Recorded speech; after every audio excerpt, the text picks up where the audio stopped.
This week, Reverend Wendy continues her series From Struggle to Well-Being. This series is based on the book What's in the Way is the Way by Mary O'Malley. How is everybody today? You good? Okay. You ready to talk about how life is for you? Or actually, I guess that's not a good question since I'm doing the talking and you're doing the listening. But that's the active and important part, is you listening, not just really to what I might share with you, but really listening in to what your own inner guide, your own inner teacher, whatever you call that, would share with you. So we have been exploring, and we're almost done in our exploration of Mary O'Malley's book, What's in the Way is the Way, a practical guide for waking up to life. A practical guide for waking up to life. And today we're going to be taking a look at different phases of consciousness, why it's important to understand something about the map of consciousness, and the overarching theme being that life really is for us. I want you to say that with me right now. Life is for me. Together. Life is for me. Life is for me. Life is for me. Now, there are certainly times in our lives that it is easier to understand that truth than at other times. And in those times in our lives where it's difficult to understand that, or we might even find ourselves resisting that, it's in those times that we want to try to take a deeper look, a broader look, a clearer look. Life is for you. It's about recognizing that everything that's happening in our lives has at its heart the purpose of helping us wake up a bit more. Everything that is happening in our lives has as its purpose, at least one of its purposes, to awaken us a bit more than where we are right now. And when we listen to that process of waking up, the waking up is more joyful and gentle. But when we're not paying attention to that waking up process, that which is trying to get our attention gets louder and louder and louder and louder. How many of you use an alarm clock to wake up in the morning? Quite a few of us. My alarm clock is one of those clocks that starts off quiet. And after I tap it the first time, if I don't feel like getting up, I get up very early. After I tap it the first time, it'll let me snooze for a little bit, but the next time it comes on louder. And I find myself hitting it a little harder. And I snooze maybe a bit more, and then it comes on even louder to the point where it can get a really ugly, awful sound where you absolutely want to get up just to get the thing to be quiet. It's a metaphor for how a lot of life works for us. And that is that life feels much more like a struggle to the degree that we are ignoring, denying, or resisting those subtle whispers, those subtle wake-up calls, until they become louder and louder and louder, trying to get our attention. There's another way we talk about this idea in the metaphysical world and in a world in which we are looking at the future of humankind.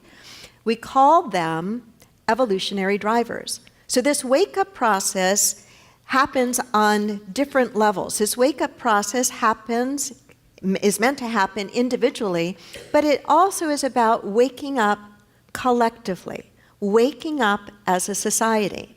And much in the same way in our individual lives where we get wake-up calls prodding us to awaken spiritually, to make higher choices, better choices, so too is that happening on a grander, more societal level in some of the very real, painful, difficult situations we are seeing ourselves in, whether as communities, country, nation, or the global family as well. All of these things that we hear about in the news that trouble us, that challenge us, have the potential to be the very drivers to pierce us awake as a human species, to begin to recognize and see ourselves through new and different eyes. It's about an evolutionary process, if you will, and I'll talk about that a little bit more in just a minute.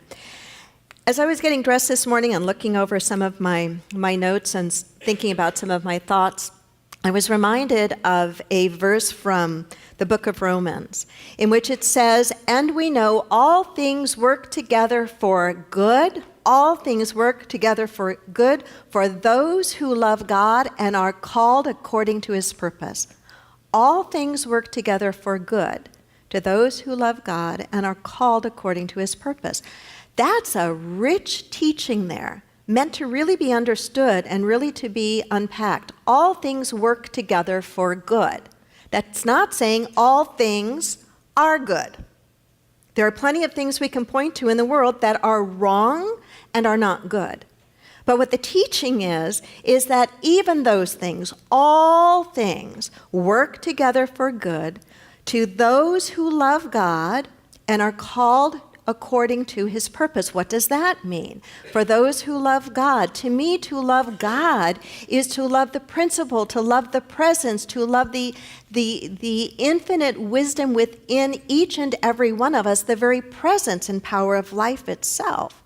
To acknowledge that, to know that, to feel into that, and to be called into living from that awareness. And to the degree that we do, we begin to wake up. To the degree that we do, we begin to be about evolving not only our own consciousness, but helping to evolve the consciousness of those around us. So we've been exploring together Mary O'Malley's book, What's in the Way is the Way, and this theme of life being for us. And she says, this way of living where we look at everything in our life as potentially awakening us in consciousness, in spiritual consciousness, that this way of living is very different than the usual way of living. Would you not agree?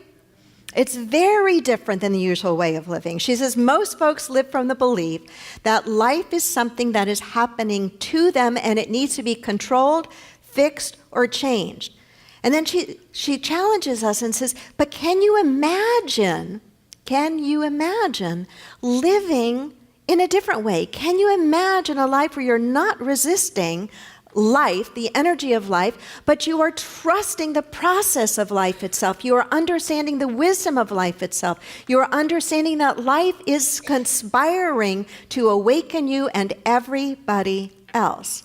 But in this process of awakening, we need some sort of roadmap. We need a way to kind of understand where we are in this process. She suggests that there are 6 phases to awakening, or 6 stages of consciousness. They are the consciousness or the phase in which we feel that life happens to you. The second, that life happens by you. The third, that life happens in you. The fourth, that life happens for you. The fifth, that life happens through you. And the sixth, that life is you. Does that sound familiar to the 4 phases of consciousness that we in Unity have taught for quite some time? Those stages being life happens to me, life happens by me, life happens through me, life happens as me. When we have whether you like the 6 or the 4, use either one of them. I'm going to talk about the 6 because we're studying her book. But when you have a map to kind of see how consciousness unfolds and what one does to move from one level to the next level to the next level, it helps you to see where you are in any given situation, in any given moment, so that if you see where you are is not where you want to be, you know what you have to do to make a different choice. And we're going to talk about the things that you have to give up in one stage to move on to the next stage.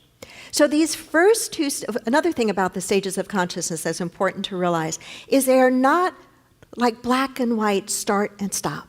There's a lot of kind of bleeding over from one stage to the next stage. And another really important piece to understand about how the expansion of consciousness works is that it's not that once we step into the higher states of consciousness that we are always going to operate from there.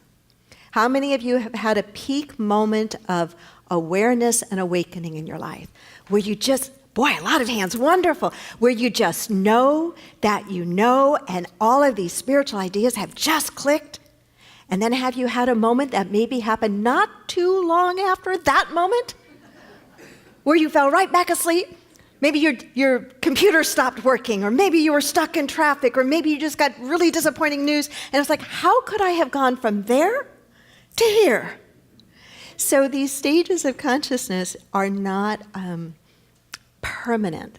We move in and out of them. What's important is once we understand them, and once we understand how to move into those higher states, it becomes a little bit easier to stay up on the higher level a little more often. The other thing that we need to understand about how this evolution of consciousness works is that we may be really good at being at a higher level, a more awake level in a particular area of our life, and not so much awake in another area of our life. There are people who are so awake and so aware spiritually when it comes to relationships, when it comes to interactions with other people, but their finances, forget it. Their health is challenged.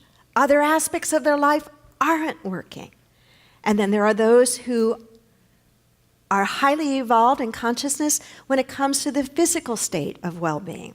So it's important to realize that it's not a simplistic black and white. It's a roadmap to help us understand where we are so that we can consistently practice being at that next higher level. Why is that important?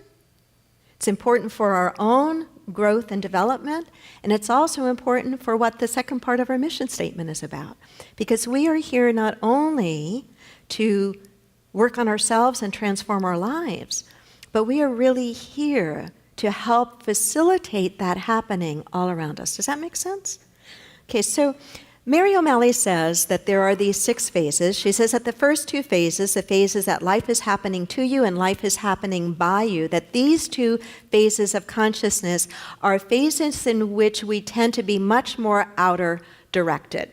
And outer directed in a couple of different ways. In the first phase of consciousness, which is really where we're quite asleep, that we are in this state where we feel like life is happening to me. I always seem to be in the wrong place at the wrong time. Bad things just always happen to me. It's very much what we might say is a victim state of consciousness, is a state of consciousness in which we feel a lot of powerlessness.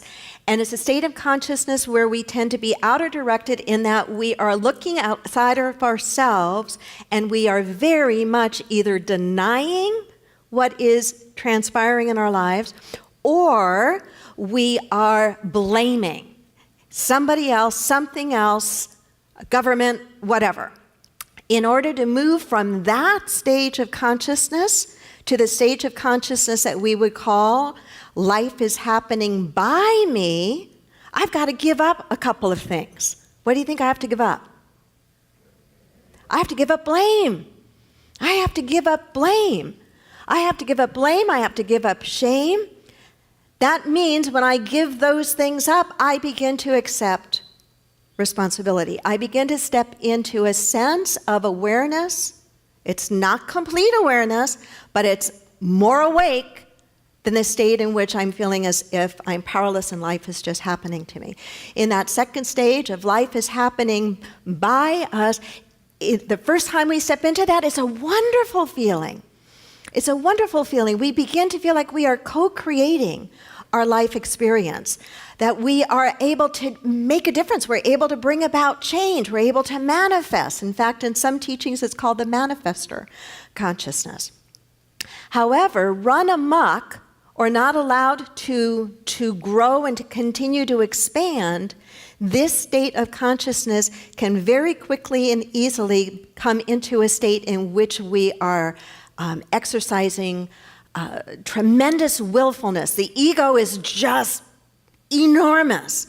We are trying to control and make everything happen. And it can also be very exhausting. We think we have to do everything by ourselves. It's our power, it's our way, it's just our thought. We can bring about some change, but at really significant price. She says the next two phases of consciousness, life is happening in you and life is happening for you, are stages that require of us a certain amount of curiosity. And I like that. Think about that. In life is happening in you, there's a certain curiosity that's needed. She says, in life is happening in you, you realize that most of the time, your suffering doesn't come from the experiences of your life, but rather from your stories about what is happening. Oh my gosh, she's so right about that. She's so right about that. Think of the last time you were in a lot of internal turmoil and angst over something. As you think about that, check into whatever the internal dialogue was about that. You weren't experiencing it directly. You were probably experiencing much more your story about it than it. Have you ever had the experience of being afraid of something that was about to take place in your life? Raise your hand if you've ever had that experience, yeah? The feeling of being afraid of what is about to happen and the story we tell ourselves about what might happen is almost always way worse than the actual thing when we get into it. Can I have an amen to that? Amen. So when in the world will we stop that nonsense? When will we stop that nonsense? When will we quiet that voice? Send that voice, that storyteller, to voicemail and never pick up the message again. In that fourth stage of life is happening for you, we begin to move into a different state of curiosity. We begin to move into a state of curiosity where it's almost as if we are able to step aside a little bit from whatever is going on. It's not that we're denying it. We're not resisting it. We're curious about it. We're willing to experience it, but we also know that we are much more than whatever it is. She says in life, in the stage in which we understand that life is happening for us, we realize that our life is a highly intelligent unfolding that is putting us in the exact situations we need. Wow. It is saying when we are in that awareness that life is for us, we are recognizing that we have called into our life experience on a soul level. We have called into our life experience those situations, those people, those challenges, those joys, those opportunities to open us up and to awaken us. It's the gentle alarm clock, if you will. The alarm clock that's saying, come wake up. Come see and understand a little differently. Come and be with me and trust. To move from this stage to the highest stages, we have to give up this sense of separation. We have to give up this sense that we are somehow separate from this energy, this presence, this power that we call spirit, that we call God. That we are not separate from it.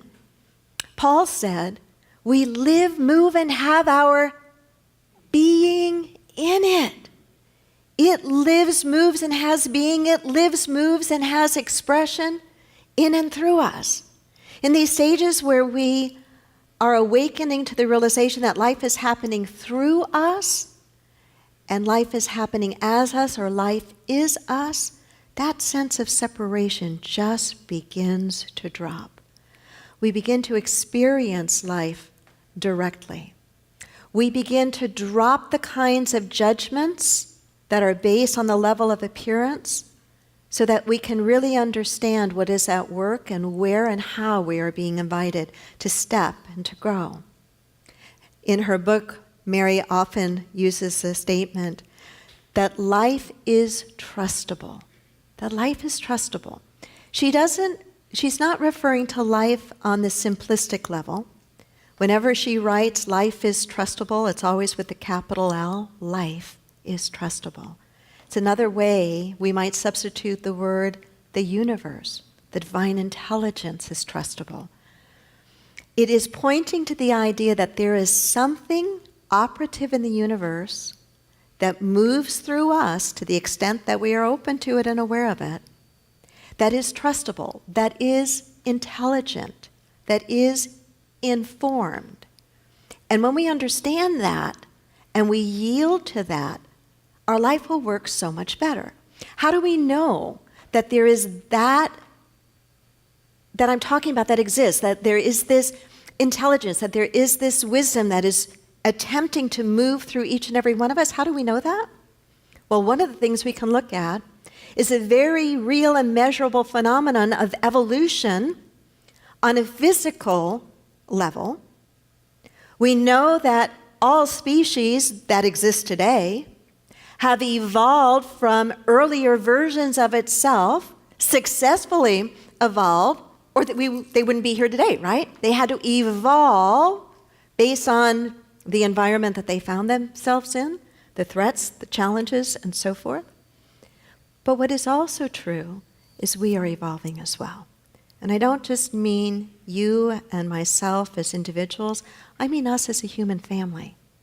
That we are evolving. Think about it from this standpoint. The you that is sitting here right now, the me that is standing here right now, is the successful result of 4.5 billion years of evolution.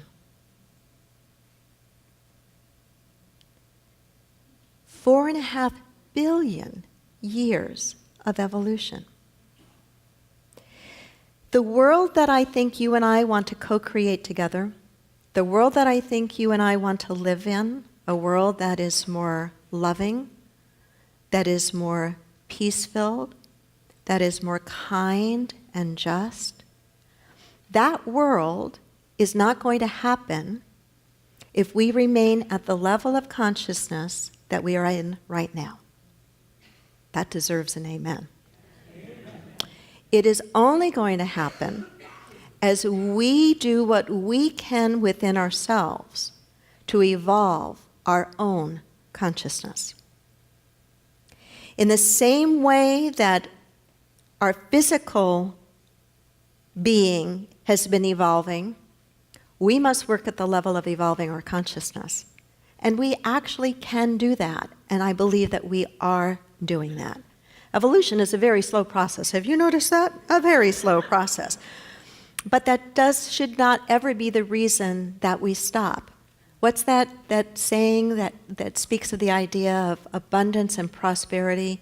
Is the idea of planting trees under whose shade you will never sit. The idea that the work that we do to evolve our own consciousness helps to evolve the consciousness of humanity. We may not see the end result of all the things that we hope for in terms of a world that works for all with no one and nothing left behind, but we are a piece of the evolutionary trajectory or the evolutionary thrust to help make that happen. And I've got to believe that you sitting here in this room care about that. It becomes real in the way that we live it in our ordinary lives. Just as Mary O'Malley said that this way of living, this way of understanding is not yet the norm, we are the pollinators of a new norm. And if you ever feel where you work or within your own family that you're an alien, I'm glad you are. Because we don't need to be speaking to the choir. We need to be helping to demonstrate what a higher consciousness, a more aware consciousness, a more awake consciousness looks like in those places where it seems to be not practiced at all, in those places where it seems to be not present at all. So life is trustable. There is something at work that is growing us. I guess that's the bottom line. There is something at work that is growing us, and I ask you to join me in joining with it and trusting it, and let it grow you. Let me close with a few words from Mary. She writes, what would your life look like if you understood that the same intelligence that keeps the planet spinning, that heals the cuts on your skin, and that brings spring forth out of winter is with you every step of the way? That's powerful. That's powerful, and it's true. It's true.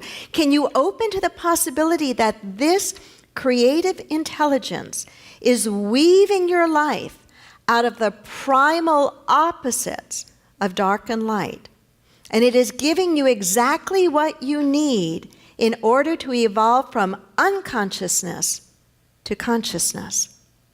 What would it be like if you understood that the same awesome force of evolution that created this planet and brought life out of the sea and onto the land is working its magic in your life? You would live differently. You would choose differently. You would never give up hope. You would never give up believing in what is possible. You would not be pushed by pain. You would be pulled by the vision of what's possible in your own life and the vision of what's possible for us as a human family. Namaste. Many people enjoy Reverend Wendy's talks and meditations and aren't able to attend the Unity Center in person. If you're part of our extended family from around the world and would like to help support the Unity Center, please go to our website or download our free app, which offers even more ways to connect with the Unity Center. Namaste.